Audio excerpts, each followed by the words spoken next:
Coming up tonight on YCN News, we begin in New Hampshire, where there's a boil water order in Lebanon, and results from town meeting in New London. And in Vermont, an increase in tuition at UVM. For more news, weather, and sports, it's time for YCN News, your local view. Now, your daily digest of the Dartmouth Lake Sunapee region, southern Vermont, and Windsor County. News, sports, weather, and all that is happening in our area. The news on YCN, your local view. Good evening. It's Thursday, May 14th. I'm Laura James. Welcome to YCN News. There is a boil water order in Lebanon and West Lebanon, New Hampshire. This order will remain in place until further notice. The State Department of Environmental Services issued the order today. Now, samples of water collected for standard monthly testing at various locations throughout the city tested positive for coliform and E. coli bacteria. A copy of the boil water order and a fact sheet is posted on the city's website at lebanon.net. It's important to note that the boil water order is only for potable water. That's water suitable for drinking. Now, bottled water will be provided to any resident who's requesting it as soon as it is available. Public inquiries can be addressed to the numbers shown on the screen until 8 p.m. tonight and after 7 a.m. tomorrow. Well, if you want to see a lot of pumpkins in one place this fall, you won't have to drive to Laconia.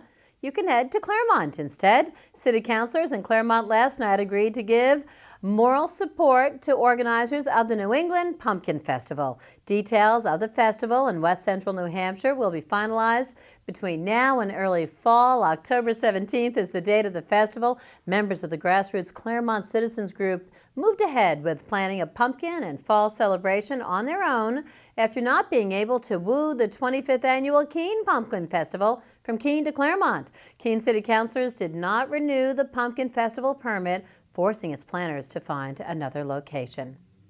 In central New Hampshire, citizens in New London voted on 22 warrant articles yesterday. Lisa Connell has this report. The 2015 Maytown meeting was held in New London, New Hampshire last night at the Outing Club Indoor Center, also known to residents as the Old Middle School. Town meeting started at 7 p.m. with students from Kearsarge Regional Elementary School at New London leading the town in the Pledge of Allegiance, followed by the Star-Spangled Banner. In all, 22 warrant articles were voted on by 221 residents in attendance. All were approved and included moving town meeting back to March and making repairs to Whipple Town Hall in the amount of $350,000, recommended by the Select Board and Town Budget Committee. The Chief Financial Officer and Emergency Management Services Director from New London Hospital spoke in support of Article 7 to appropriate money for the Health and Welfare Departments, including money for a new ambulance, a cost to be shared with 7 towns in the surrounding region. Highlights evoking the most discussion included moving the date of town meeting back to the second Tuesday in March. Parents spoke passionately about the need to align school voting with town voting once again in the Kearsarge School District. And one of the last articles to be voted on was one involving no cost to the town. That was Article 21. It was approved and will establish a committee to study the feasibility of setting up a canine unit with the New London Police Department. The committee will submit a report to the selectmen no later than January 4th of next year with their findings. From the newsroom, I'm Lisa Connell for YCN News. Sounds like a busy evening in New London. Thanks, Lisa. Well, it may cost students who do not live in Vermont and who want to attend the publicly funded University of Vermont about the same for 1 year of school as at a private college. That's if UVM's Board of Trustees approves a 3.4% increase, that according to Vermont Public Radio.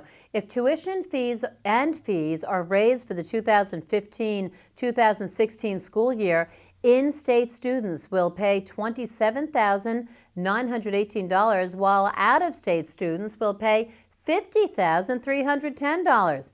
However, UVM officials note if tuition and fees go up, so will financial aid by 6.3%, and as all grants instead of loans. Well, coming up on YCN News, Maryland's governor may be throwing his hat into the presidential ring. Vermont voters may join New Hampshire in same-day registration for voting, and a big doubleheader in local New Hampshire baseball action between Newport and Stevens. News, sports, and a check on weather all coming up when YCN News returns. The YCN News continues in a moment. Welcome back to YCN News. I'm Laura James. Well, there may be another candidate coming forward in the presidential 2016 race, and a former governor of Maryland, Martin O'Malley, does decide to run. He'll be the first Democrat to challenge former First Lady and U.S. Secretary of State Hillary Clinton. U.S. Senator from Vermont, Bernie Sanders, a registered independent, also is running for president and will as a Democrat. And Vermont voters may be able to do what voters in New Hampshire have been able to do for some time: register to vote on the day of an election. The bill to allow this is working its way through the Vermont legislature. Governor Peter Shumlin is expected to sign the bill once it reaches his desk, as he supports same-day registration and voting. And an annual tradition is coming up next weekend in Vermont. Open Studios Weekend is set for May 23rd and 24th. For more information, check out vermontcrafts.com or call the Vermont Crafts Council at 802-223-3380. Now, as the weather invites us to head outdoors, a reminder from the New Hampshire Fish and Game Department. In the coming weeks, deer will be giving birth around the state. The majority of deer fawns are born in New Hampshire in May and June, and each spring, many New Hampshire residents see young fawns by themselves and they fear the worst. State wildlife officials ask that fawns not be approached or taken home to be cared for by a well-meaning adult. The female deer or doe is likely not far off, just waiting to return to feed her newborn. To protect New Hampshire's wildlife, leave the animals where they belong, in the wild. Coming up on YCN News, thoughts are turning to golf. Elizabeth DeRazio chats with Mark Larrabee. He's the golf pro at Eastman Golf Course when YCN News continues. The YCN News continues in a moment. Welcome back to YCN News. I'm Mike Pizzone. It was a beautiful day all the way through today, but it looks like we may be in store for some showers as the weekend gets closer. Skies will remain clear this evening, though a low of 34 degrees means we could see some areas of frost over the early morning hours. Tomorrow will bring mostly sunny skies with a nice comfortable high of 71, but clouds will begin to work their way in for the evening, bringing with them a 50% chance of showers with a low of 50 degrees. Those showers will likely continue into the day Saturday, with temperatures maxing out at about 68 degrees before dropping to a low of 52 Saturday evening. Now let's take a look at our community calendar to see what's happening in the region. The Bellows Falls Farmers Market will open for the season tomorrow from 4 to 7 p.m. on Canal Street in downtown Bellows Falls, Vermont. The event will be held rain or shine and include fresh produce, local grass-fed beef, music, and much more. A potluck supper will be held tomorrow at 5 p.m. at the Charlestown Senior Center on Old Springfield Road in Charlestown, New Hampshire. Bring a dish to share and help yourself to some friendly food. Call the number on the screen for more information. The Friends of the Abbott Library will hold its annual spring plant sale on Saturday from 9 a.m. to 1 p.m. at the new Abbott Library on Sunapee Circle in Sunapee, New Hampshire. Annuals and vegetable plants will be provided by Catherine Gardens. Anytime Newport and Stevens goes head-to-head, it's usually an exhausting experience for both the athletes and coaches. That was even more so true yesterday as the school's baseball programs faced off for a rare home-and-away doubleheader. And while the Tigers may have jumped out to a quick lead on their home field with a first-inning run in Game 1, it was all Stevens from there as the visiting team swung its way to a 15-4 victory in 5 innings, with help from a pair of home runs and some consistent pitching. The Cardinals crossed the plate 4 times in the 3rd inning with help from a 3-run bomb by Ryan Knapsey to turn a 1-run deficit into a 4-1 lead, and scored 7 more times in the 4th to take an 11-1 lead into the bottom of the frame. Briar Roulard started his team's 4th inning rally when this RBI double plated Kobe Hussey to make it 5-1, before Knapsey's single here plated Roulard to give his team a 6-run advantage. From there, Brandon Tangway belted this deep shot to left center, sending Newport's left fielder into the fencing for a 2-run homer that put the Cardinals ahead 9-1. Kobe Hussey added Stevens' final RBI of the inning moments later with this single. Newport tallied its second run of the game in the bottom of the fourth on a solo shot from Brady Bates, but Stevens responded with 4 more runs in the fifth on an RBI from sophomore Evan Spalding-Kier, Tangway, and this RBI off the bat of Hussey to round out the team's scoring. Newport senior Andrew Hood tallied the game's 4th home run when he blasted this 2-run shot to center to cut his team's deficit to 15-4, but Roulard didn't budge further from the mound, clinching his team's 6th victory of the season. Roulard allowed 4 earned runs on 7 hits and a walk while striking out 4. Dylan McNamara suffered the loss for the Tigers, surrendering 5 earned runs on 8 hits and 4 walks in 3 2/3 innings. I spoke with Roulard after the game, who credited his teammates for giving him plenty of run support to work with in a game in which he let up a pair of home runs.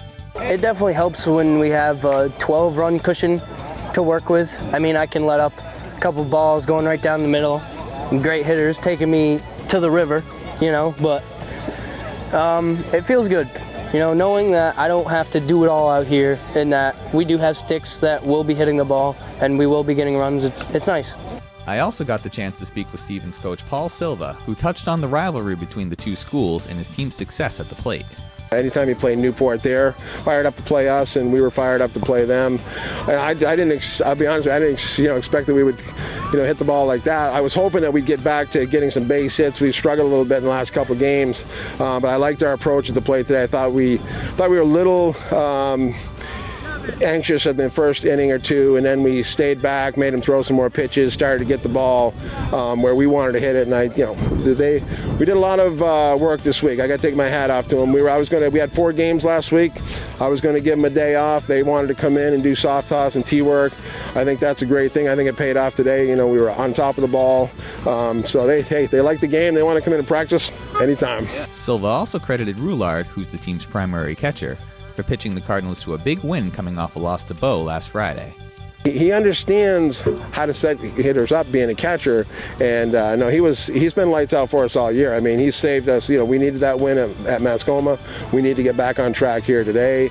He throws the ball over the plate, and he throws it with good breaking ball, off-speed stuff, and fastball. And when you throw the ball over the plate and make him hit the ball, you're going to hit a couple out every now and again, but we're not walking 2 or 3 guys in front of it, and that's the big difference.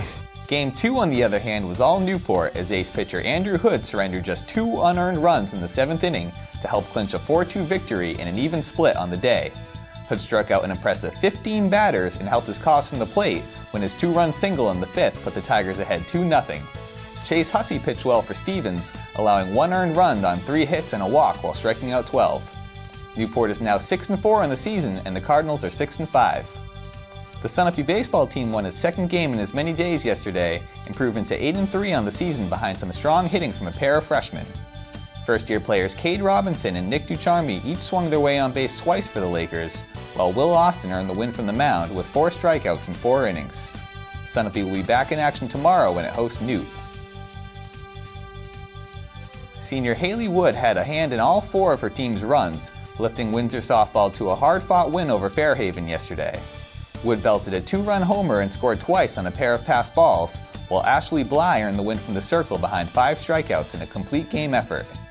The Yellow Jackets are now 5-3 and will travel to face Leland and Gray today. The Hanover girls tennis team won 4 of 6 singles matches and all but 1 doubles match to improve to a perfect 12-0 on the season with just 2 matches left. Izzy Davis, Zoe Yu, Maggie Berkmeyer, and Liza Goss each netted individual wins for the Marauders, while teammates Yu and Goss and Margaret Werner and Ellen Lamb tallied wins in doubles action. Hanover will travel to face Conval tomorrow. That does it for YCN Sports. I'm Mike Pizzone. Thanks, Mike. Capital Connections host John O'Connor is talking with Carol Lighthall. Now, she is the executive director of Springfield on the Move. We've been speaking with her all week. Part 4 of John's interview is coming up when YCN News continues. The YCN News continues in a moment.